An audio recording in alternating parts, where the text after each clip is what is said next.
Hello good morning guys. हमने जो है कल के लेक्चर में देखा था कि हमारा जैसे कि breathing and exchange of gases chapter चालू था। कल के लेक्चर में हमने देखा था कि ब्रीदिंग क्या होता है। उसके बाद में ह्यूमन रेस्पिरेटरी सिस्टम के बारे में थोड़ा सा जानने की कोशिश की थी हमने। ठीक है। उसके बाद हमने देखा था कि बॉडी के अंदर बहुत सारे सेल है। ठीक है, ट्रिलियंस ऑफ सेल है। ये ट्रिलियंस ऑफ सेल को अगर जिंदा रहना है तो जरूरत होती है किसकी? एनर्जी की जरूरत होती है। अब ये एनर्जी की जरूरत होती है ये सेल्स को, तो एनर्जी ये पहुंचाता कौन है? तो हमने देखा था ये सेल्स को एनर्जी जो है सेल के अंदर ही बनती है। अब कैसे बनती है ये हमने देखा था कि सेल के अंदर एनर्जी बनती है एक प्रोसेस से जिसको हम बोलते हैं रेस्पिरेशन। ठीक है, अब रेस्पिरेशन बोलते हैं वो प्रोसेस से एनर्जी बनती है, दैट इज ओके। लेकिन लेकिन ये प्रोसेस के लिए ऑक्सीजन जरूरी होता है। सर विदाउट ऑक्सीजन के नहीं हो सकती? क्या हो सकती है। कहां पे होगी? अनएरोबिक जो रेस्पिरेशन होगा वो विदाउट ऑक्सीजन का होगा, ये कल हमने देखा है। ठीक है, लेकिन एरोबिक क्यों करना है सर? एरोबिक रेस्पिरेशन में हमें सेल को ज्यादा से ज्यादा एनर्जी मिल पाती है, सो दैट्स व्हाई हमें जो है रेस्पिरेशन करना होता है एरोबिक। ठीक है, अनएरोबिक किस कंडीशन में करेंगे? अगर ऑक्सीजन प्रोवाइड नहीं होगा तो अनएरोबिक करेंगे, या फिर सफिशिएंट अमाउंट में हमारे पास ऑक्सीजन नहीं है तो क्या करेंगे? अनएरोबिक करेंगे। ठीक है, तो ये कंडीशन होती है। तो ज्यादा से ज्यादा प्रेफरेंस जो है एरोबिक रेस्पिरेशन को दिया जाता है। क्यों दिया जाता है? क्योंकि एरोबिक रेस्पिरेशन से हमारे पास बहुत ज्यादा अमाउंट में मतलब 38 एटीपी बन जाते हैं। ठीक है, इसीलिए हम क्या करते हैं? एरोबिक रेस्पिरेशन करते हैं। सर यहां पे एक कंफ्यूजन है थोड़ा सा। एरोबिक रेस्पिरेशन के लिए आप बोल रहे हैं कि 38 एटीपी मिल जाते हैं, दैट इज ओके, बहुत ही अच्छा प्रोसेस है सर, लेकिन उसमें ऑक्सीजन लग जाता है। ठीक है, उसमें क्या लग जाता है? ऑक्सीजन लग जाता है। अब ये ऑक्सीजन हमें मिलता कहां से है? ऑक्सीजन एक्चुअली हमें मिलता है जो एटमॉस्फेयर में पेड़ है ना, ये फोटोसिंथेसिस करते हैं, तो इनके फोटोसिंथेसिस से क्या हो जाता है? ऑक्सीजन बाय प्रोडक्ट रहता है इनके फोटोसिंथेसिस का। इसकी वजह से एटमॉस्फेयर में ऑक्सीजन फैला हुआ है, और वो ऑक्सीजन जो है हम बॉडी के अंदर लेते हैं। ठीक है, अब ये ऑक्सीजन सिर्फ ऑक्सीजन है क्या? देखो बाहर जो एयर है उसमें सिर्फ ऑक्सीजन है क्या? नहीं, ऑक्सीजन के साथ दूसरे भी गैसेस है, लेकिन ऑक्सीजन है। ठीक है, तो हमें ये ऑक्सीजन कंटेनिंग जो एयर है, ऑक्सीजन कंटेनिंग एयर जो है बॉडी के अंदर लेनी पड़ेगी। क्यों लेनी पड़ेगी? क्योंकि हमें सेल के अंदर रेस्पिरेशन करना है। सेल के अंदर रेस्पिरेशन करना है, सेल के अंदर ग्लूकोज का ब्रेकडाउन करना है, ब्रेकडाउन करके जो है एनर्जी बनाना है। अब एनर्जी बनाना है तो ऑक्सीजन लगेगा, सीधी सी बात है सर, लगेगा ऑक्सीजन। अब ऑक्सीजन लगना है तो बाहर से लेना पड़ेगा ऑक्सीजन। ठीक है, अब बाहर से ऑक्सीजन लेना पड़ेगा। अब दूसरी बात ये देखी हमने कि ऑक्सीजन बाहर से ले लेंगे, दैट इज ओके, लेकिन हमारे पास जब ग्लूकोज का ब्रेकडाउन करता है सेल तब क्या होता है? ग्लूकोज का ब्रेकडाउन सेल करता है तब क्या होता है कि हमारे पास जो एक बाय प्रोडक्ट बन जाता है जो कि टॉक्सिक प्रोडक्ट होता है, जिसे हम कार्बन डाइऑक्साइड बोलते हैं। ये कार्बन डाइऑक्साइड टॉक्सिक होता है सर, इसको बॉडी से बाहर निकाल देना जरूरी होता है। ठीक है, तो हमारे पास यहां पे दिक्कतें कितनी है? दो है। रिक्वायरमेंट्स कितनी है? दो है। कौन सी रिक्वायरमेंट्स है? सबसे पहला, सेल को ऑक्सीजन की जरूरत है। दूसरा, सेल के अंदर जो ऑक्सीजन कार्बन डाइऑक्साइड बना है उसको सेल से बाहर, बॉडी से बाहर निकाल देना जरूरी है। ठीक है, दो चीजें हैं। ठीक है, इसी वजह से क्या होता है? इसी वजह से क्या होता है जो है हम क्या करते हैं? एटमॉस्फेयर में जो एयर है, जो फ्रेश एयर है, वो एयर को हम क्या करते हैं? बॉडी के अंदर लेते हैं, लंग्स के अंदर लेते हैं, और लंग्स के अंदर वो सारी एयर लेने के बाद में जो ऑक्सीजन है वो एयर से वो डिफ्यूज हो जाता है ब्लड वेसल के अंदर, ब्लड के अंदर डिफ्यूज हो जाता है, और डिफ्यूज होने के बाद में वो ऑक्सीजन हर एक सेल को मिलता है। हर एक सेल को वो ऑक्सीजन मिलेगा, तब जो सेल में कार्बन डाइऑक्साइड प्रोड्यूस हुआ है वो कार्बन डाइऑक्साइड क्या होता है हमारे पास? फिर वो कार्बन डाइऑक्साइड डिफ्यूज हो जाता है ब्लड के अंदर, और ब्लड के थ्रू वो आता है लंग्स तक। और जो हवा आई थी, हमने जो हवा इंस्पायर की थी उसमें से हमने ऑक्सीजन ले लिया था, वो हवा में अब क्या ऐड हो जाएगा? CO2 ऐड हो जाएगा। यहां तक क्लियर है? यहां तक क्लियर है? क्लियर है। ठीक है, ठीक है, यहां तक हमारा कल हो गया था। सर आज क्या देखने वाले? आज देखने वाले हैं मैकेनिज्म ऑफ ब्रीदिंग देखने वाले हैं। क्या देखने वाले हैं? मैकेनिज्म ऑफ ब्रीदिंग देखने वाले हैं। सर मैकेनिज्म ऑफ ब्रीदिंग में क्या देखते हैं हम? सर मैकेनिज्म ऑफ ब्रीदिंग में क्या देखते हैं हम? देखिए देखिए देखिए, मैकेनिज्म ऑफ ब्रीदिंग, ये समझने से पहले जो कल का हमारा टॉपिक था थोड़ा सा ब्रीदिंग जो है उसी को थोड़ा सा डिस्कस करते हैं, जस्ट कनेक्ट करके देते हैं आपको, और उसके बाद में जो है अपन आगे चलेंगे, मैकेनिज्म ऑफ ब्रीदिंग के ऊपर चलेंगे। ठीक है, तो चलो सबसे पहला ब्रीदिंग क्या होता है, ब्रीदिंग क्या होता है, देखो ब्रीदिंग, ब्रीदिंग, ब्रीदिंग क्या है, ब्रीदिंग क्या होता है सर, ब्रीदिंग देखो देखो देखो एकदम सिंपल है। ब्रीदिंग क्या होता है, जो रिक्वायरमेंट ऑफ ऑक्सीजन है, किसकी रिक्वायरमेंट है, सेल की रिक्वायरमेंट है, वो फुलफिल करने के लिए जो एटमॉस्फेयर के अंदर फ्रेश एयर है, जिसके अंदर ऑक्सीजन है, वो एयर को इनहेल कर लेना, अंदर ले लेना, वो एयर को अंदर ले लेना, लंग्स के अंदर ले लेना, इसको अपन क्या बोलते हैं, इसको बोलते हैं हम इंस्पायरेशन बोलते हैं। क्या बोलते हैं, इंस्पायरेशन बोलते हैं। और जो हमारे लंग्स के अंदर जो एयर है, जिसमें हर एक सेल से कार्बन डाइऑक्साइड आया है, लंग्स के अंदर जो एयर है उसमें हर एक सेल से कार्बन डाइऑक्साइड आया है, वो जो एयर है लंग्स के अंदर, उसको बॉडी से एक्सहेल करने की प्रोसेस, इसको बॉडी से रिलीज करने की प्रोसेस, इसको बॉडी से बाहर निकालने की प्रोसेस, इसको बोलते हैं एक्सपायरेशन। क्या बोलते हैं, एक्सपायरेशन। सर एकदम से चमका, जो एटमॉस्फेयर में फ्रेश एयर है, ऑक्सीजन कंटेनिंग फ्रेश एयर है, उसको लंग्स के अंदर ले लेना, और लंग्स के अंदर जो जमा हो गई ये air, carbon dioxide containing air है, उसको बॉडी से बाहर भेज देना, इसको एक्सपायरेशन कहते हैं सर। और ये दोनों भी प्रोसेस अगर अपन साथ में ले, inspiration plus expiration, inspiration plus expiration, ये दोनों भी प्रोसेस को अपन साथ में बोलते हैं ब्रीदिंग बोलते हैं बेटा। ठीक है, समझ में आ गया, समझ में आ गया, क्या बोलते हैं दोनों प्रोसेस को अपन, ब्रीदिंग बोलते हैं। क्या बोलते हैं, ब्रीदिंग। ठीक है सर, चमका सर, बहुत अच्छे से चमका सर। ठीक है, देखो तो ये हम मैकेनिज्म ऑफ ब्रीदिंग के अंदर क्या देखते हैं एक्चुअली हम, कि कैसे कैसे एटमॉस्फेयर की जो फ्रेश एयर है बॉडी के अंदर कैसे जाएगी, लंग्स के अंदर कैसे जाएगी। ठीक है, और लंग्स के अंदर जो कार्बन डाइऑक्साइड कंटेनिंग एयर है वो लंग्स से बाहर कैसे भेजी जाएगी, यही देखते हैं बेटा अपन मैकेनिज्म ऑफ ब्रीदिंग में देखते हैं। किसमें देखते हैं, मैकेनिज्म ऑफ ब्रीदिंग में देखते हैं। तो सबसे पहले ब्रीदिंग क्या है, ब्रीदिंग हमारे पास है, ब्रीदिंग है हमारे पास इंस्पायरेशन, इंस्पायरेशन, इंस्पायरेशन यानी कि क्या कर रहे हैं आप, इनहेल कर रहे हैं। क्या इनहेल कर रहे हैं, एयर इनहेल कर रहे हैं। कहां से इनहेल कर रहे हैं, एटमॉस्फेयर से इनहेल कर रहे हैं। क्या कंटेनिंग एयर है, इनहेलिंग एटमॉस्फेरिक एयर, वो क्या कंटेन करती है, O2 कंटेन करती है। ऐसी एयर को इनहेल कर लेना, हम इसको क्या बोलते हैं, इंस्पायरेशन बोलते हैं। ठीक है सर, एक्सपायरेशन, एक्सपायरेशन क्या है, एक्सपायरेशन क्या है सर, एक्सहेल करते हैं सर, एक्सहेलेशन है, एक्सहेल करते हैं। क्या क्या एक्सहेल करते हैं, एयर एक्सहेल करते हैं। कहां से, कहां से एक्सहेल करते हैं, लंग्स से। ठीक है, क्या है लंग, वो एयर के अंदर कार्बन डाइऑक्साइड है। ठीक है, एक्सहेल करना, ठीक है, लंग्स में की एयर, लंग्स एयर क्या कंटेन करती है, ये CO2 कंटेनिंग एयर। कहां से आया ये CO2, हर एक सेल से आया है। जब रेस्पिरेशन हुआ था ना, उसमें बाय प्रोडक्ट बना था, वो टॉक्सिक होता है, इसीलिए बाहर फेंकना जरूरी होता है, बॉडी से बाहर फेंकना जरूरी होता है। इसीलिए ये जो एयर है, इसको बॉडी से बाहर फेंक देने की प्रोसेस जो है उसको क्या बोलते हैं, एक्सहेलेशन बोलते हैं। समझ में आ गया, समझ में आ गया, एक्सपायरेशन समझ में आ गया। और ये दोनों को मिला के क्या बोलेंगे सर, ये दोनों को मिला के हम बोलेंगे ब्रीदिंग बोलेंगे। क्या बोलेंगे, ब्रीदिंग। बोलो एक बार, क्या बोलेंगे, ब्रीदिंग, ब्रीदिंग बोलेंगे। ठीक है सर, एक बात बताओ, ब्रीदिंग अभी आपने बताया एटमॉस्फेयर की एयर है, ऑक्सीजन कंटेनिंग एयर है, वो एयर को हम क्या कर रहे हैं, बॉडी के अंदर इनहेल कर रहे हैं। क्यों कर रहे हैं, क्योंकि ऑक्सीजन की जरूरत है हर एक सेल को। अब जो CO2 कंटेनिंग एयर है हमारे लंग्स के अंदर, उसको बॉडी के बाहर भेज रहे हैं। मतलब सर यहाँ पे अपन एयर का एक्सचेंज कर रहे हैं, सिर्फ बाहर की एयर अंदर ले रहे हैं, अंदर की एयर बाहर लेके जा रहे हैं।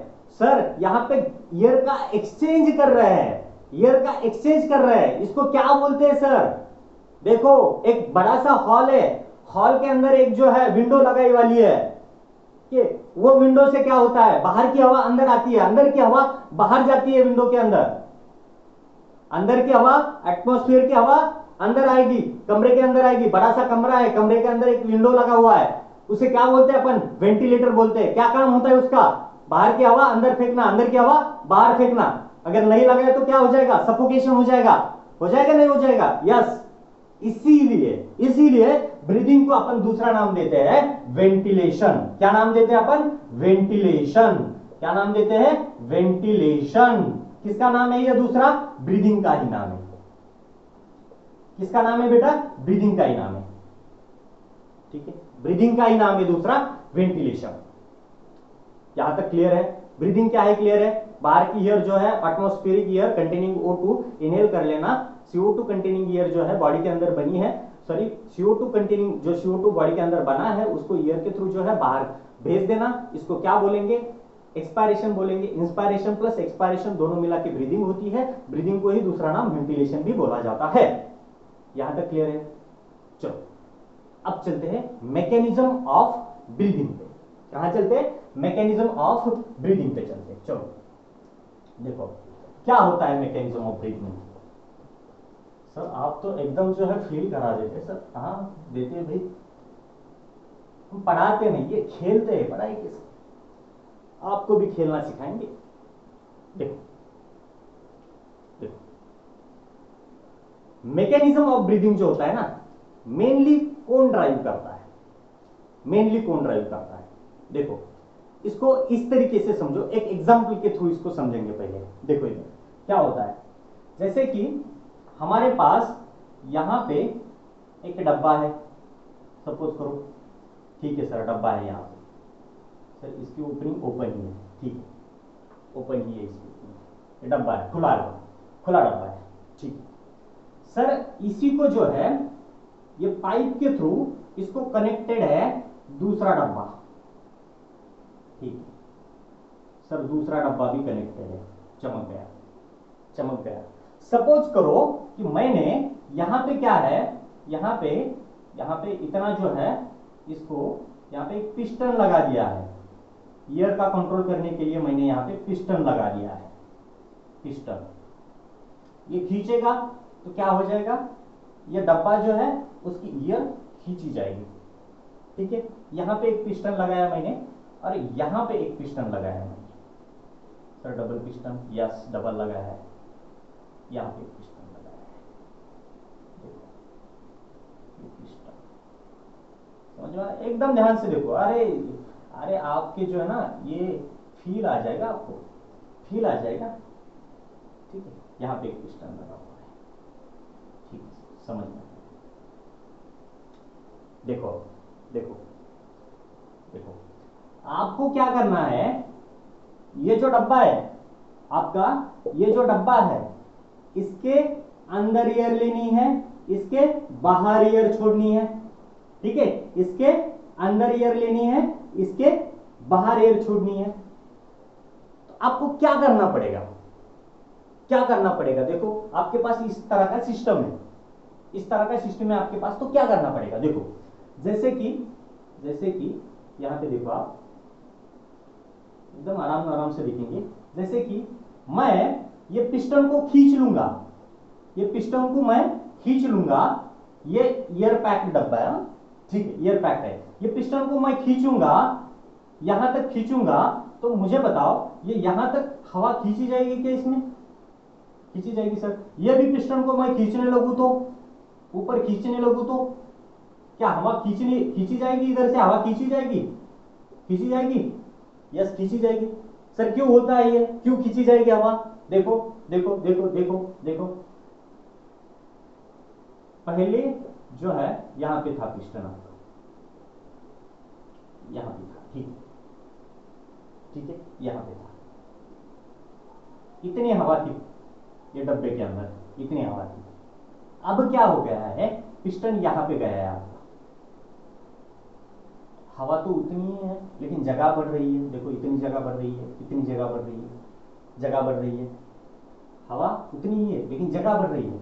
उसकी वजह से अंदर जो प्रेशर है ना वो कम हो गया है, अंदर प्रेशर जो है कम हो गया है। ये नहीं देखा है कि आपने फिजिक्स में देखा होगा PV is equal to NRT, मतलब pressure is inversely proportional to volume, volume is inversely proportional to pressure. देखा है ना? हाँ देखा है सर। देखो देखो यहां पे अंदर प्रेशर जो है कम हो गया, इसकी वजह से ये हवा खींची गई अंदर, ये डब्बे में की हवा खींची गई अंदर। अब इसको आपका एटमॉस्फेयर सपोज कर लीजिएगा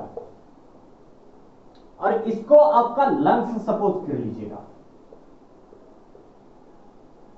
देखो ये एटमॉस्फेयर की हवा है, ये लंग्स के अंदर की हवा है। तो हमें करना क्या होता है, मेनली मैकेनिज्म ऑफ ब्रीदिंग में होता क्या है कि जो है ये प्रेशर ड्राइवन रिएक्शन होती है। प्रेशर ड्राइवर मतलब सर जो प्रेशर डिफरेंस आ जाता है लंग्स के अंदर और हमारे पास एटमॉस्फेयर के अंदर, ये दोनों के बीच में, दोनों के प्रेशर के बीच में क्या आएगा, डिफरेंस आएगा। सर कैसे कैसे बताओ एक बार सर। देखो आपके पास ये एक डब्बा है, ये एक डब्बा है, ये एक डब्बा है, ठीक है। यहां पे पानी भरा हुआ है, इसमें पानी भरा हुआ है और दोनों में समान पानी है, समान मात्रा में पानी है। अब इससे पानी यहां जाएगा, इससे पानी यहां जाएगा, क्या ऐसा होगा? नहीं होगा भाई, स्थिर है, दोनों में समान है, प्रेशर दोनों में कंटिन्यूस सेम है, ठीक है। अगर मैं इसके अंदर जो है पानी और ऐड कर दूं, इसके अंदर इतना पानी ऐड कर दूं, तो अपने आप से जो है इधर का पानी इधर जाने लगेगा, लगेगा या नहीं लगेगा? हाँ सर लगेगा। सर उसी तरीके से अगर मैं यहां पे जितनी एयर है उतनी ही एयर यहां पे रखूं, उतना ही प्रेशर एयर का यहां पे रखूं, तो यहां से एयर ना तो यहां जाएगी, यहां से एयर ना तो यहां जाएगी। तो मुझे करना क्या होगा सर, ये दोनों के बीच में जो है इसका प्रेशर अलग रखना होगा, इसका प्रेशर अलग रखना होगा, ठीक है। सर कौन से कंडीशन में कैसा प्रेशर रखना होगा? देखो अगर मुझे हवा इसके अंदर लेनी है, इसके अंदर हवा लेनी है मुझे, तो क्या करना पड़ेगा, इसके अंदर का प्रेशर कम करना पड़ेगा मुझे, क्योंकि देखो एटमॉस्फेयर का प्रेशर तो मैं चेंज नहीं कर सकता, एटमॉस्फेयर के अंदर जो एयर है इसका प्रेशर मैं कम नहीं कर सकता या फिर ज्यादा भी नहीं कर सकता, ठीक है। लेकिन इसका प्रेशर मैं कम ज्यादा कर सकता हूं क्या? यस कर सकता हूं सर, इसका प्रेशर मैं कम ज्यादा कर सकता हूं। इसी वजह से मैं क्या करूंगा, इसके प्रेशर के साथ ही खिलवाड़ करूंगा, ठीक है। ठीक है, देखो देखो देखो देखो इधर देखो, चलो चलो आ जाओ जगह पे। देखो मेरे पास दो डब्बे हैं, फिर से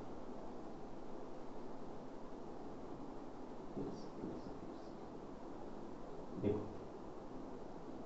मेरे पास दो डब्बे हैं, दोनों में सेम मात्रा में हवा है, दोनों में सेम मात्रा में हवा, सेम मात्रा में हवा, ठीक है। मतलब हाँ दोनों में सेम मात्रा में हवा है। अब मैंने क्या किया, इसको खींचा, इसको खींचने की वजह से वॉल्यूम बढ़ गया मेरा, वॉल्यूम बढ़ गया तो प्रेशर कम होता है, आपको पता है। वॉल्यूम बढ़ गया तो प्रेशर कम होता है और प्रेशर बढ़ गया तो वॉल्यूम क्या हो जाएगा, कम हो जाएगा। ये बात आपको पता है, अच्छे तरीके से पता है आपको, नहीं बोलना, ठीक है।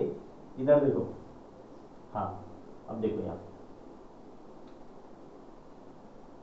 ये एटमॉस्फेयर की हवा, ये लंग्स के अंदर की हवा। एटमॉस्फेयर का प्रेशर कम ज्यादा कर सकते हैं क्या सर? नहीं कर सकते। सर लंग्स के अंदर का प्रेशर कम ज्यादा कर सकते हैं क्या? हाँ कर सकते हैं, ठीक है।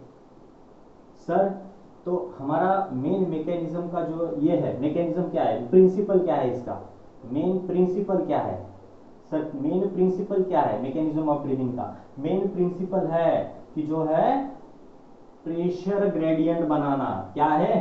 प्रेशर ग्रेडियंट जो है ये बनाना है, प्रेशर ग्रेडियंट। ग्रेडियंट यानी कि डिफरेंस होता है किस किस के बीच में सर? एटमॉस्फेयर के बीच में एंड लंग्स के बीच में प्रेशर ग्रेडियंट बनाना है।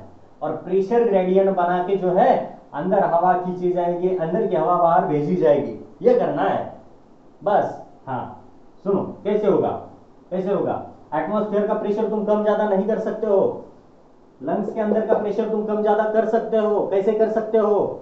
वहां पे वॉल्यूम बढ़ाओ, वॉल्यूम कम करो। क्या लंग्स के अंदर कोई पंप लगा दे? जिसकी वजह से प्रेशर बढ़ जाएगा? नहीं, वॉल्यूम कम ज्यादा करना पड़ेगा। वॉल्यूम कैसे कम ज्यादा करोगे? देखो, इसको खींचो, इसको खींचो, इसको खींचो, वॉल्यूम बढ़ गया, बढ़ गया वॉल्यूम, वॉल्यूम बढ़ गया तो प्रेशर कम हो गया, प्रेशर कम हो गया तो इधर की हवा इधर खींची जाएगी क्या? यस, निगेटिव प्रेशर से हवा खींची जाएगी। और सर जो हवा जो है एटमॉस्फेयर से लंग्स के अंदर आती है उसी को क्या हम इंस्पायरेशन बोलते हैं सर? यस, इंस्पायरेशन बोलते हैं सर।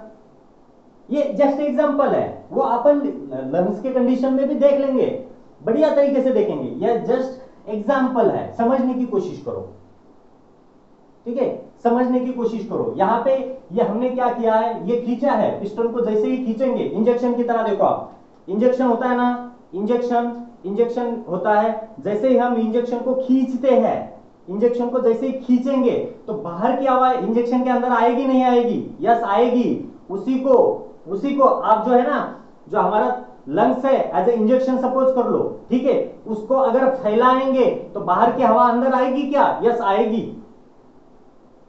ठीक है। और सर वो इंजेक्शन को प्रेस करेंगे तो, इंजेक्शन को प्रेस करेंगे तो क्या हो जाएगा? इंजेक्शन को प्रेस करेंगे तो क्या हो जाएगा? अंदर की हवा बाहर निकल जाएगी, जाएगी नहीं जाएगी? यस जाएगी सर, अंदर की हवा बाहर निकल जाएगी। यही होता है सर। देखो कैसे, देखो देखो, मेन समझ में आ गया आपको सर? हाँ सर, ब्रीदिंग क्या होता है sir? Inhalation of O2 rich air into the lungs. Sir exhalation क्या होता है सर? ब्रीदिंग क्या होता है? Inhalation plus exhalation, inspiration plus expiration. Inspiration O2 rich air का बॉडी के अंदर ले लेना, ठीक है। Exhalation sir CO2 rich air को जो है बॉडी से बाहर फेंक देना, एक्सपायरेशन, ठीक है। दोनों मिला के सर ब्रीदिंग, दूसरा नाम वेंटिलेशन, ठीक है। उसके बाद सर मैकेनिज्म ऑफ ब्रीदिंग देख रहे थे हम। मैकेनिज्म ऑफ ब्रीदिंग में मेन प्रिंसिपल प्रेशर ग्रेडियंट, किन किन के बीच में, किन किन के बीच में है pressure gradient? Atmosphere and lungs के बीच में है, ठीक है। कैसे बनता है? ईयर की वजह से बनता है, ठीक है। अब ये प्रेशर और वॉल्यूम का रिलेशन क्या है सर? सर कैसे ये प्रेशर ग्रेडियंट कैसे बनाएंगे? एटमॉस्फेयर का प्रेशर कम कर सकते हो? नहीं कर सकते, ठीक है। लंग्स के अंदर का कर सकते हो? हाँ सर कर सकते हैं। कैसे कर सकते हैं? लंग्स के अंदर का वॉल्यूम कम करो, ज्यादा करो। अगर लंग्स के अंदर का वॉल्यूम कम कर दिया तो प्रेशर बढ़ जाएगा। सर किसने बोला है? आइडियल गैस का इक्वेशन PV = nRT, ठीक है। लंग्स के अंदर का जो है, लंग्स के अंदर का जो है प्रेशर अगर कम करना है तो लंग्स के अंदर क्या बढ़ाना पड़ेगा? वॉल्यूम बढ़ाना पड़ेगा, एरिया बढ़ाना पड़ेगा। एरिया बढ़ेगा प्रेशर कम होगा, वॉल्यूम बढ़ेगा प्रेशर कम होगा, वॉल्यूम कम होगा प्रेशर बढ़ेगा। PV = nRT।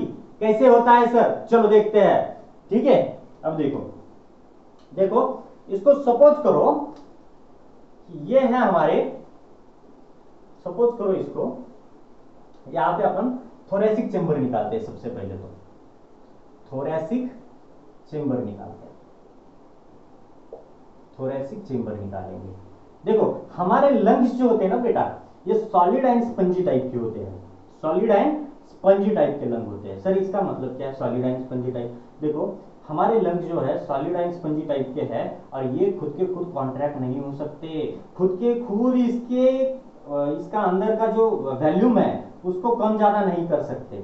सर खुद के खुद वॉल्यूम को कम ज्यादा नहीं कर सकता। अभी आप बोले वॉल्यूम को कम करो, वॉल्यूम को ज्यादा करो और प्रेशर का डिफरेंस लाओ, प्रेशर का डिफरेंस लाके आप क्या करो कि जो है बाहर की हवा अंदर लो, अंदर की हवा बाहर छोड़ो। और अभी आप बोल रहे हो कि सर लंग्स जो है कॉन्ट्रैक्ट नहीं कर सकते, अंदर का वॉल्यूम बढ़ा नहीं सकते, अंदर का वॉल्यूम कम नहीं कर सकते। सर ऐसी दोगली बातें नहीं चलेगी। देख इधर देख, चल देख इधर। होता क्या है, होता क्या है कि जो लंग्स होते हैं हमारे, ये ऐसे कैविटी के अंदर सिचुएटेड होते हैं जो कैविटी के अंदर एक जगह छोड़ के, ये वाली जगह छोड़ के, एक जगह छोड़ के कहीं से भी हवा अंदर नहीं आएगी या फिर कहीं से भी हवा बाहर नहीं जाएगी। सर इसका मतलब एयर टाइट है क्या ये? यस, ये एयर टाइट चेंबर होता है। सर नाम क्या होता है इसका? थोरैसिक चेंबर नाम होता है गधे। क्या होता है? Thoracic chamber. देख, थोरैसिक चेंबर है, एयर टाइट चेंबर है, कहीं से आवाज आ रही है? बिल्कुल नहीं जा रही है। ठीक है, और ऐसे चेंबर के अंदर रखे होते हैं हमारे लंग्स। देखो, ऐसे चेंबर के अंदर होते हैं लंग्स। ठीक है सर, ठीक है ठीक है ठीक है, ये लंग्स है हमारे, ऐसे चेंबर के अंदर होते हैं लंग्स। सर लेफ्ट लंग का कार्डियक नॉच रह गया, ये देख बना रहा हूं, रुक थोड़ा। ऐसे चेंबर के अंदर होते हैं हमारे लंग्स। ये कैसे होते हैं sir? Solid and spongy type के होते हैं। सर आपने बोला है, मुझे अभी भी याद है सर, आपने बोला है कि ये जो है खुद कॉन्ट्रैक्ट नहीं हो सकते सर, खुद का वॉल्यूम कम ज्यादा खुद नहीं कर सकते सर। हाँ, मैं अभी भी वही बात पे हूं, रुक थोड़ा। देख देख, होता क्या है, होता क्या है, ये जो चेंबर है थोरेसिक चेंबर, अब सर आप बोलोगे कि रिब्स कहाँ है, वो पोजीशन नहीं समझ में आ रही। देखो यहाँ पे रिब्स है भाई, कितने पेयर्स होते हैं? 12 पेयर्स होते हैं। इधर से देखो सर, ये 12 पेयर्स है रिब्स के। ठीक है ठीक है ठीक है, समझ गए सर हम, ये 12 पेयर्स है रिब्स के। ओके, चल इधर देखो, इधर देख बेटा, जब लेक्चर चालू हो ना, इधर उधर घूमने को नहीं जाना चाहिए। सर हम कहाँ, हम तो मोबाइल में देख रहे। अबे गधे, तेरा मन बोल रहे हैं हम, तेरा मन जाएगा, इधर जाएगा उधर जाएगा। ठीक है, फिर आधा लेक्चर समझ में आएगा, आधा नहीं आएगा, फिर बोलेगा मास्टर को पढ़ाना नहीं आता है। इधर देख देख, यहाँ पे ये जो रिब्स है ना, 12 पेयर्स ऑफ रिब्स होते हैं। रिब्स के लिए वर्ड यूज करते हैं अपन कॉस्टल। क्या वर्ड यूज करते हैं? कॉस्टल, यानी कि रिब्स। अब क्या है, एक रिब प्लस दूसरी रिब, ये दोनों के बीच में जो मसल होते हैं, ये रिब है, सपोज कर ये रिब है, हाँ ये रिब, ये रिब, एक रिब है दूसरी रिब है, ये दोनों के बीच में यहां पे मसल जो प्रेजेंट होते हैं, इनको बोला जाता है इंटरकोस्टल मसल। क्या बोला जाता है? Intercostal muscle. Intercostal muscle. Sir क्यों बोला जाता है? दो रिब्स के बीच में है, रिब्स के लिए वर्ड कोस्टल यूज किया है सर, दोनों के बीच में, इसलिए इंटर मसल है, यानी कि मसल है, इसलिए इंटरकोस्टल मसल। क्लियर है? क्लियर है? क्लियर है? क्लियर क्लियर है। देखो अब देखो, इधर क्लियर है, इंटरकोस्टल मसल है। इंटरकोस्टल मसल क्या है कि जो है दो रिब्स के बीच में जो मसल होते हैं उसको इंटरकोस्टल मसल बोलते हैं। देखा, एक बता दिया, चलते चलते बता दिया। ठीक है, उसका डिटेल भी है हमको। देखो क्या होता है, ये ऐसा चेंबर है, एयर टाइट चेंबर है, जिसको यहां से छोड़ के बाहर कहीं से भी हवा नहीं जाएगी इसमें। देखो वो चेंबर के अंदर तो कहीं से भी नहीं जा रही, वहां से भी नहीं जा रही, लंग्स के अंदर तो भी यहां से जा रही है, चेंबर के अंदर कहीं से भी नहीं जा रही। कहां से जा रही? कहीं से नहीं जा रही, एकदम पैक चेंबर है, एयर टाइट चेंबर है। देखो अब होता क्या है, आप इसको इस तरीके से समझ लीजिएगा कि आपके पास एक बलून है। ठीक है, बलून नहीं सर, दूसरा कुछ ले लो। ठीक है, हम ले लेते। देख इधर, इधर देखो, यहाँ पे मैंने क्या किया है, एक बॉक्स लिया है। सर बार बार बॉक्स ही ले आते हो। हाँ लिया है, बॉक्स ही लिया है। देखो यहाँ पे उसको जो है ना इलास्टिक जोड़ा है मैंने, इस तरीके का इलास्टिक जोड़ा है। यहाँ पे जो है मैंने, यहाँ पे ढक्कन लगा हुआ है इसको। ठीक है, यहाँ पे ढक्कन लगा हुआ है, तो इस पे मैंने क्या किया है, ये ढक्कन जो है यहाँ पे इस तरीके से मैंने अंदर एक बलून फिट किया है। क्या किया है? बलून फिट किया है। अब देख, अब देख, ये बलून मुझे फुलाना है, ये बलून मुझे फुलाना है। तो ये जो इलास्टिक है, ये जब मैं खींचूंगा, इसको यहां तक लाऊंगा, यहां तक इसको खींचूंगा, तो ये अंदर का बलून बढ़ेगा नहीं बढ़ेगा? बढ़ेगा। अंदर का बलून बढ़ रहा है, फूल रहा है बलून। कैसे फूल रहा है? यहां से हवा अंदर आ रही है। क्यों आ रही है? क्योंकि यहां पे जगह बढ़ रही है, जगह बढ़ रही है, वॉल्यूम बढ़ रहा है, प्रेशर कम हो रहा है। सो दैट्स व्हाई जो बाहर का हवा है वो अंदर आ रहा है बलून के अंदर। आ रहा है नहीं आ रहा है? जस्ट उसी तरीके से होता है भाई, उसी तरीके से होता है। इसको खींच लो। क्या है सर? ये डायफ्राम है, मसल है, डायफ्राम मसल है। इसको खींच लो। इसको खींचोगे क्या हो जाएगा? अंदर जो है वॉल्यूम क्या हो जाएगा? अंदर का वॉल्यूम बढ़ जाएगा। वॉल्यूम बढ़ जाएगा तो प्रेशर कम हो जाएगा। सर प्रेशर कम हो गया है, निगेटिव प्रेशर है, इसकी वजह से क्या ये लंग्स के वॉल भी खींचे जाएंगे? हाँ खींचे जाएंगे। तो सर लंग्स के अंदर भी हवा जो एयर है, सॉरी, लंग्स के अंदर भी जो वॉल्यूम है वो बढ़ जाएगा। हाँ लंग्स के अंदर भी वॉल्यूम बढ़ जाएगा। और लंग्स के अंदर भी वॉल्यूम बढ़ जाने की वजह से सर लंग्स के अंदर क्या प्रेशर कम हो जाएगा? हाँ लंग्स के अंदर प्रेशर कम हो जाएगा। और लंग्स के अंदर प्रेशर कम होने की वजह से जो एटमॉस्फेयर में एयर है वो लंग्स के अंदर आ जाएगी। ठीक है, एटमॉस्फेयर में जो एयर है वो लंग्स के अंदर आ जाएगी। कैसे आ जाएगी? अभी बताया। ठीक है सर, ठीक है, ठीक है, समझ में। Okay okay. अब देख सर, क्या एक सिर्फ ये मसल रिस्पॉन्सिबल है इसके लिए? बिल्कुल नहीं, बिल्कुल नहीं। सिंगल ये मसल नहीं होता है। अब समझ में आ गया ना? ये लंग्स के अंदर की हवा कैसे कम ज्यादा करनी है। लंग्स को ऐसी जगह सिचुएट कर दिया है, ऐसी जगह पे रख दिया है, ऐसे चेंबर के अंदर रख दिया है जिसको थोरेसिक चेंबर बोलते हैं। वो चेंबर जो है पूरी तरीके से एयर टाइट है, उससे कहीं भी एयर उसके अंदर नहीं आ सकती, उसके बाहर भी नहीं जा सकती। इसी वजह से क्या है सर, जैसे ही हम वो चेंबर का वॉल्यूम जो है बढ़ा देंगे, सर कैसे बढ़ा देंगे? कुछ मसल को कॉन्ट्रैक्ट करेंगे, इससे वॉल्यूम बढ़ जाएगा। वॉल्यूम बढ़ जाएगा तो क्या हो जाएगा? लंग्स के अंदर का वॉल्यूम भी बढ़ जाएगा। सर लंग्स के अंदर का वॉल्यूम बढ़ जाएगा तो क्या हो जाएगा? लंग्स के अंदर निगेटिव प्रेशर बनेगा। सर लंग्स के अंदर प्रेशर कम हो जाएगा तो क्या होगा? एटमॉस्फेयर की जो हवा है लंग्स के अंदर खींची जाएगी। और सर इसको क्या बोलते हैं? इसको बोलते हैं इंस्पायरेशन। खत्म?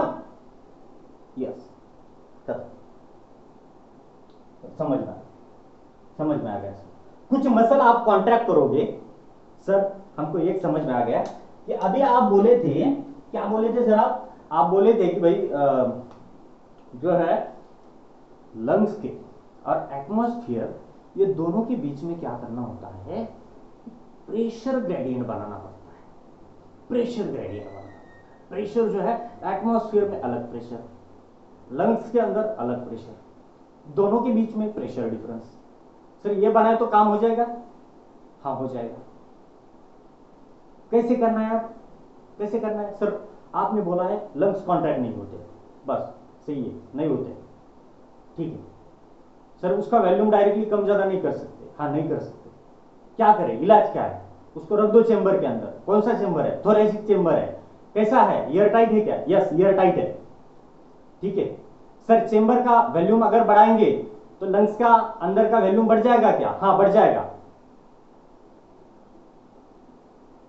सर लंग्स के अंदर वॉल्यूम बढ़ जाएगा तो लंग्स के अंदर सर तो फिर तो प्रेशर जो है कम हो रहा है लंग्स के अंदर। हाँ कम हो रहा है भाई। सर लंग्स के अंदर अगर प्रेशर कम हो रहा है तो बाहर की एयर खींची जाएगी सर लंग्स के अंदर। हाँ खींची जाएगी भाई। सर इसी को इंस्पायरेशन बोलते हैं ना? हाँ इसी को बोलते हैं गधे। देख इधर, चल देखो, इसी को बोलते हैं। देख सर आपने एक बात बोली है, लेकिन मेरे को एक डाउट है सर, बताओ क्या है? सर आपने बोला है कुछ मसल जो है आपको कॉन्ट्रैक्ट करने पड़ेंगे, कुछ मसल कॉन्ट्रैक्ट करने पड़ेंगे, कुछ मसल कॉन्ट्रैक्ट करने पड़ेंगे, तब क्या हो जाएगा? सर कुछ मसल कॉन्ट्रैक्ट करेंगे तब जो है थोरेसिक चेंबर का वॉल्यूम बढ़ जाएगा। कुछ मसल कॉन्ट्रैक्ट करेंगे तभी थोरेसिक चेंबर का वॉल्यूम बढ़ जाएगा, और तभी थोरेसिक चेंबर का वॉल्यूम तब बढ़ रहा है। तो वो कौन से मसल है सर, वो भी बता दो। अभी कौन से मसल है वो बता दो सर। चलो बता देते नहीं नहीं, ज्यादा ये नहीं लेंगे, आपको परेशान नहीं करेंगे, ठीक है, बता देते हैं, ठीक है।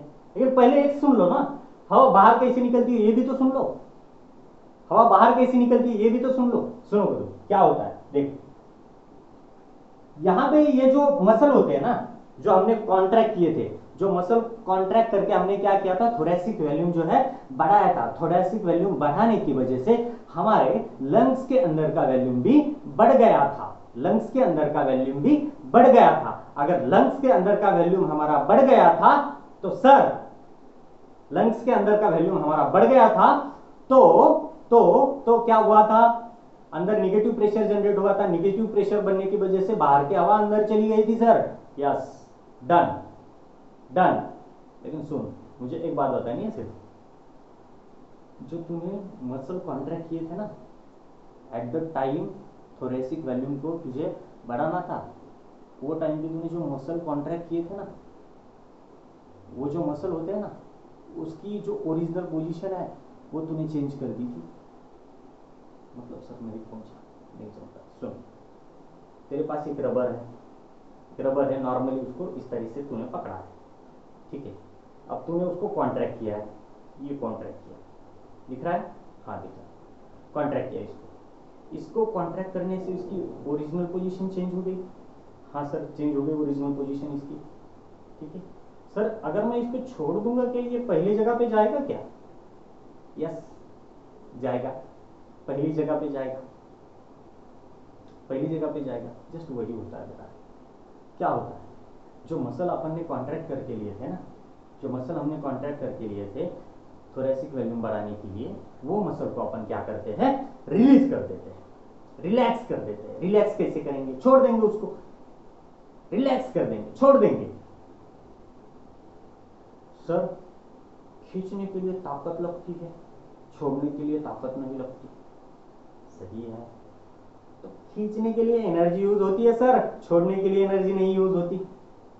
सही बात है, समझ रहे हो? देखो, खींच रहे हैं एनर्जी यूज हो रही है, छोड़ रहे हैं एनर्जी यूज नहीं हो रही है। क्या होता है?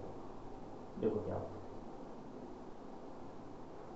आपने पहले मसल खींच लिए, अंदर हवा भी आ गई, पूरा इंस्पायरेशन हो गया।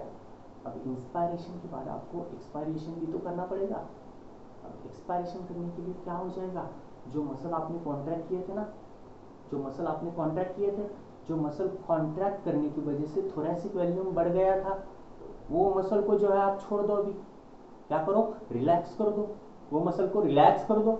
और जैसे ही वो मसल्स को रिलैक्स कर देंगे आप, क्या हो जाएगा, वो अपने ओरिजिनल पोजीशन पे जाएंगे। वो अगर अपने ओरिजिनल पोजीशन पे जाएंगे तो ओरिजिनल पोजीशन पे जाने के बाद मुझे बोलो, ये थोरेसिक चेंबर के अंदर वॉल्यूम फिर से कम होगा? हाँ सर होगा, फिर से कम होगा सर। अरे सर आपने बताया, देखो देखो देखो सर, थोड़ा कंफ्यूजन है। थोरेसिक चेंबर के अंदर जो वॉल्यूम है और कम हो गया बोल रहे हैं आप? हाँ ओके, कम हो रहा है। सुन सर, फिर वो अंदर हवा आई थी, वो देख, अब वो हवा धकेली जाएगी क्या बाहर? बाहर धकेली जाएगी? यस धकेली जाएगी सर। उसके अंदर ऑक्सीजन भी तो था, वो ऑक्सीजन जो है गया है ब्लड वेसल के अंदर, डिफ्यूज हो गया है उतने टाइम में। तो सर ये हवा के अंदर क्या है, अब इसके अंदर कार्बन डाइऑक्साइड है, वो डिफ्यूज हुआ है लंग्स के अंदर। कहां से डिफ्यूज हुआ है? वो ब्लड वेसल से। ब्लड वेसल लेके आइए, हर एक सेल से लेके आइए, ठीक है। तो सर क्या एक्सपायरेशन में सिर्फ इसको छोड़ना होता है? यस, इसको छोड़ना ही होता है। मसल को छोड़ दो, रिलैक्स कर दो, रिलैक्स कर दो मसल को। क्या हो जाएगा रिलैक्स करने से?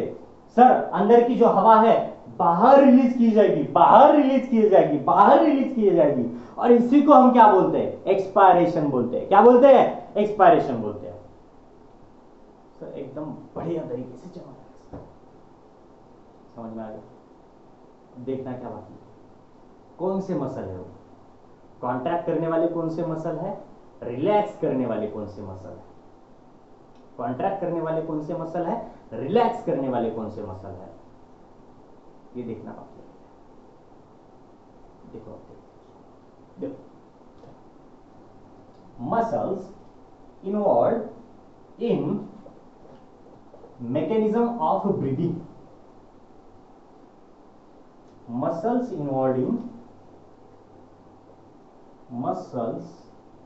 involved in mechanism of breathing. Mechanism of breathing.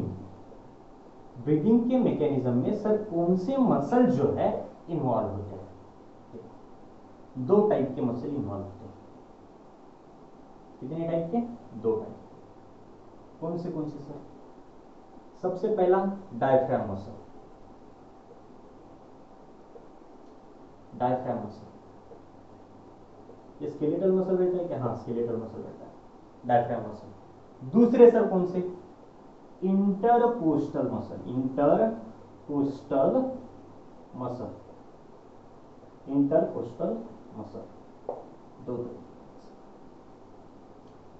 Sir ये इंटरकोस्टल मसल जो अभी अभी हमने देखे थे सर, दो कोस्टल के बीच में मसल थे, वही है ना वो? ये यस वही है।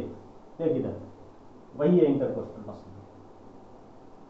देखो अब इसमें भी दो तरीके के मसल होते हैं। इसमें भी दो तरीके के मसल होते हैं। सर कैसे होते हैं दो तरीके के मसल? जैसे कि देखो इधर, इसमें होते हैं external intercostal muscle. External intercostal muscle. और दूसरे कौन से होते हैं sir? Internal intercostal muscle. Internal intercostal muscle, ये दो टाइप के muscle, internal intercostal muscle and external intercostal muscle. दूसरे यहां पे डायफ्राम मसल। दो टाइप के मसल है हमारे पास। Sir diaphragm muscle skeletal muscle होते हैं। कहां पे होते हैं? अभी जो थोरेसिक चेंबर बनाया था ना हमने, देख इधर देख चल, ये थोरेसिक चेंबर बनाया है। ये थोरेसिक चेंबर के अंदर ये नीचे वाले मसल जो है ना डोम शेप के, ये है डायफ्राम मसल।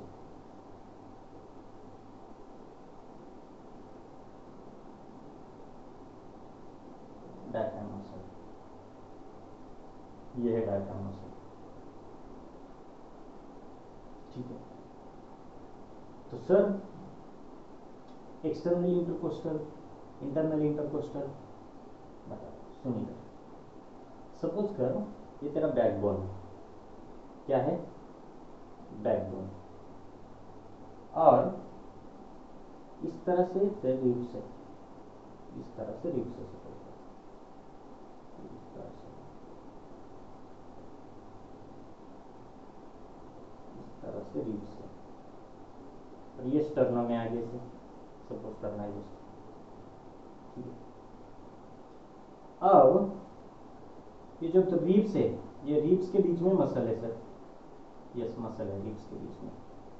इंटरकोस्टल मसल आपने बोला था, रिब्स के बीच में मसल। देखो ये जो मसल है, ये मसल अगर कॉन्ट्रैक्ट होने की वजह से, कॉन्ट्रैक्ट होने की वजह से ये स्टर्नम जो है वो नीचे जाता है। स्टर्नम नीचे जाएगा। स्टर्नम नीचे जाएगा तो क्या हो जाएगा? स्टर्नम नीचे जाएगा तो ये जो है, ये रिब्स जो है वो बैकवर्ड चले जाएंगे। अगर बैकवर्ड चले जाएंगे तो यहां पे जो है वॉल्यूम कम होगा या ज्यादा होगा? कम होगा सर। तो ये मसल जो स्टर्नम को नीचे लाने में कारणीभूत होते हैं, रिब्स को बैकवर्ड डायरेक्शन में खींचने के लिए रिस्पॉन्सिबल होते हैं, वो होते हैं internal intercostal muscle. Sir external intercostal muscle क्या होते हैं? देख यहां पे हमारे पास मसल, तो ये बैकबोन है तेरा सर, मसल। हाँ ये देख मसल, ये तो इस बार बहुत अलग निकाल, अरे निकाल दो पीछे, रोना नहीं है बेटा।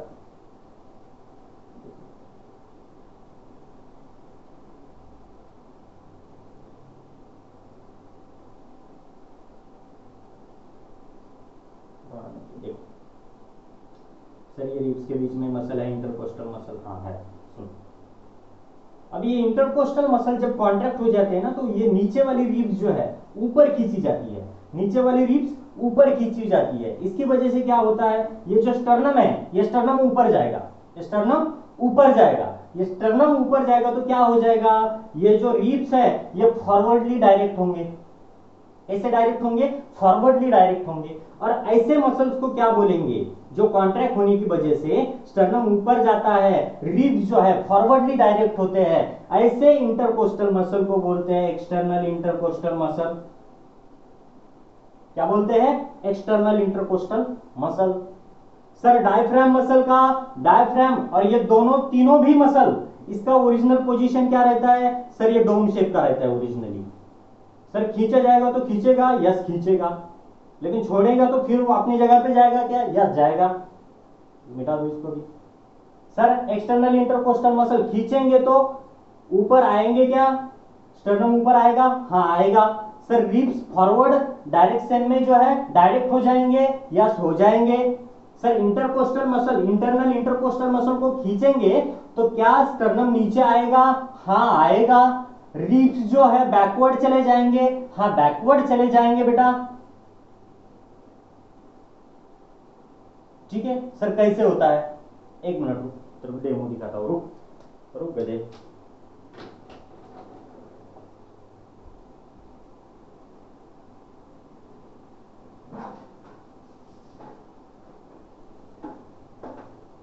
इधर दे, इधर दे। इसको सपोज कर ले तू, इसको सपोज कर ले, ये रिब्स है सपोज करना, इसको इस तरह से पकड़ता हूँ, ठीक है। अंदर कुछ दिख तो नहीं रहा है, गंदा पानी आ रहा है, रुक रिब्स है, ठीक है। अब ये रिब्स को ये इस पोजीशन में नॉर्मल पोजीशन है, ऐसा सपोज कर लेना, ठीक है। अब इसको नीचे की तरफ खींच रहे मसल, इंटरनल इंटरकोस्टल मसल, तो देखिए पीछे जा रहे हैं क्या?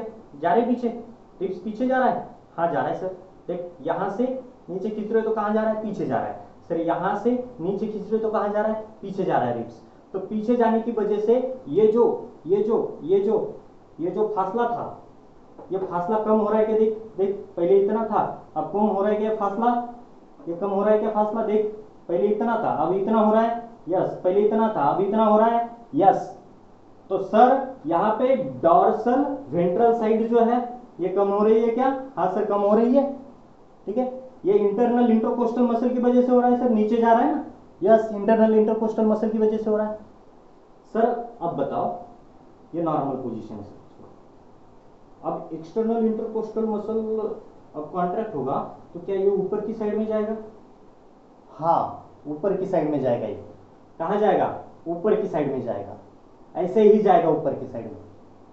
देखो ये गया ऊपर, देखो ये फॉरवर्ड डायरेक्शन में आगे जा रहा है क्या? देखो रिब्स फॉरवर्ड डायरेक्शन में आगे जा रही है, हाँ जा रही है। समझ में आ गया? बस यही होता है बेटा, बस यही होता है। देखो सर नीचे पानी गिर गया है, सर गिर जाओगे? नहीं गिरेंगे, आपका आशीर्वाद है ना बेटा, नहीं गिरेंगे। देखो देखो अब होता क्या है, एक्चुअली ये मसल्स वर्क किस तरीके से करते हैं वो देखते हैं, और उसके बाद हमारा मैकेनिज्म ऑफ ब्रीदिंग के लिए जो बेस है आपका इतना स्ट्रांग हो गया, ठीक है, एकदम बढ़िया से। अब देखो होता क्या है, होता है सबसे पहले इंस्पायरेशन देख लेते हैं, ठीक। सबसे पहले क्या देख लेते हैं? इंस्पायरेशन देख लेते हैं। देखो इधर इंस्पायरेशन, इंस्पायरेशन सर इंस्पायरेशन मतलब एटमॉस्फेयर में जो एयर है, ऑक्सीजन कंटेनिंग एयर है, उसको जो है बॉडी के अंदर लेना, लंग्स के अंदर लेना। सर क्यों लेना? सर वो लंग्स जो एयर है वो क्या हो जाएगी? एयर जो हर एक सेल को मिलेगा, ऑक्सीजन मिलेगा उसमें से, और जो है सेल क्या करेगा? ग्लूकोज तोड़ेगा, ऑक्सीजन के प्रेजेंस में तो सेल को बहुत सारा एटीपी मिल जाएगा। हाँ डन, इंस्पायरेशन वही प्रोसेस है। देखो अब इसमें होता है कैसे होती है? सबसे पहले क्या हो जाएगा पता है? सबसे पहले क्या हो जाएगा? तेरा डायफ्राम था ना, डायफ्राम, डायफ्राम सर आपने बताया था कि डायफ्राम वो है डायफ्राम जो डोम शेप का रहता है सर, वो है डायफ्राम जो सर डोम शेप का रहता है। हाँ सही सुना है। देख तो यहाँ पे भी लंग्स बना रहे हो आप? हाँ बना था, पड़ेगा पड़ेगा, तू गधा है ना, इमेजिन नहीं कर पाएगा। देख